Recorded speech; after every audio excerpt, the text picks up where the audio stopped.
हत्या की थी। पुलिस को मौके से बरामद हुआ है सुसाइड नोट और आर्थिक तंगी की पूरी ये बात बताई जा रही है, जिसकी वजह से इस परिवार ने खुदकुशी की है।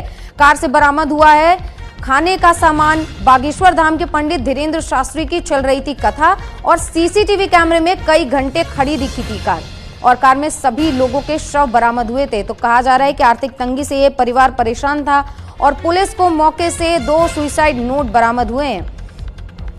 एक कार से बरामद हुआ और दूसरा एक बैग से बरामद किया गया है। पंडित धीरेन्द्र शास्त्री की कथा चल रही थी और इस कथा के दौरान घंटों कार सीसीटीवी में दिखाई दी है, खड़ी हुई दिखाई दी है और कैद हुआ ये पूरा मामला, और कार में सभी लोगों के शव बरामद हुए हैं। तो हरियाणा के पंचकुला में उत्तराखंड के रहने वाले एक परिवार ने खुदकुशी कर ली, जहां एक बार फिर से दिल्ली के बुरारी कांड की यादें ताजा हो गई हैं और कार में बरामद एक ही परिवार के 7 सदस्यों की मौत ने बड़ा सवाल खड़ा कर दिया है। वहीं जहां कार खड़ी थी उस जगह पासी में बागेश्वर धाम के पंडित धीरेन्द्र शास्त्री की कथा चल रही थी। सीसीटीवी खंगालने के बाद पता चला कि कार शाम 7 बजे से पूरी रात उसी जगह पर खड़ी थी।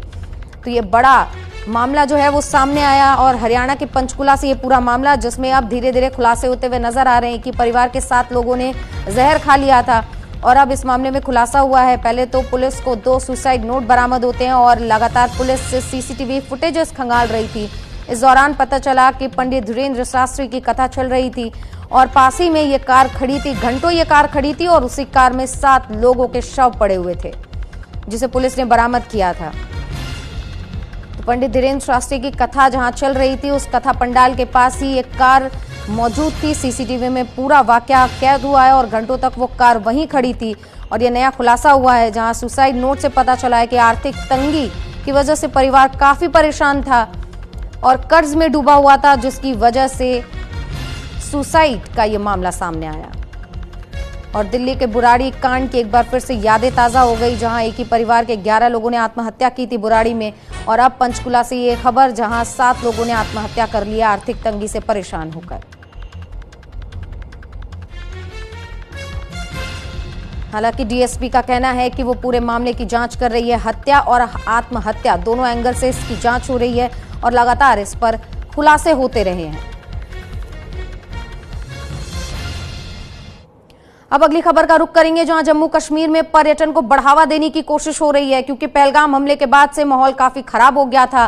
पर्यटन को लेकर बढ़ावा देने की कोशिश हो रही है और सीएम उमर अब्दुल्ला ने साइकिल चलाकर एक संदेश दिया। सीएम उमर ने कहा है कि लोगों से पहलगाम आने की उन्होंने अपील की है और एक्स पर सीएम का पोस्ट, पहलगाम आओ तो सही। तो ये सीएम उमर अब्दुल्ला ने एक पहल की है। पहलगाम में आतंकी हमले के बाद ये अपील की गई और पहलगाम में कल एक विशेष कैबिनेट की बैठक भी आयोजित की गई थी और अमरनाथ यात्रा पर इस दौरान बैठक में चर्चा भी हुई है।